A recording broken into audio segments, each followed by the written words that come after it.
Der blev kastet, sparket og slået på Odense Katedralskole i dag, da den fynske highflyer Raptor og hans venner kiggede forbi.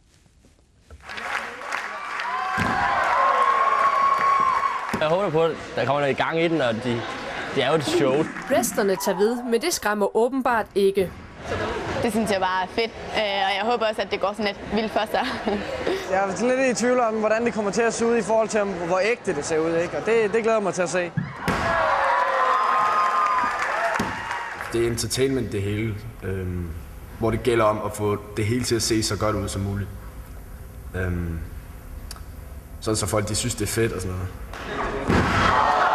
Den stil, jeg kører, det er highfly. Det ser voldsomt ud, og skader er der også en del af gamet. Det kan selvfølgelig ikke undgås, men altså, det hører med til sporten også.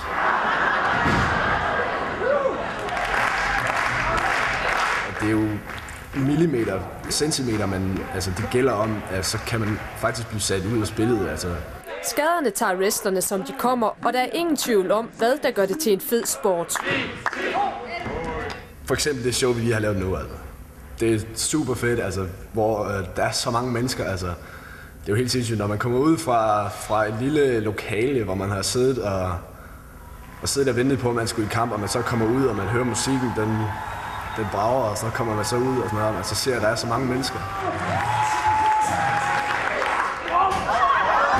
Målet det er jo selvfølgelig sammen med resten af gutterne, det er jo at få dansk wrestling op og køre i Danmark til at kunne blive en sport, altså noget folk får øjnene op for og synes, der er vildt spændende.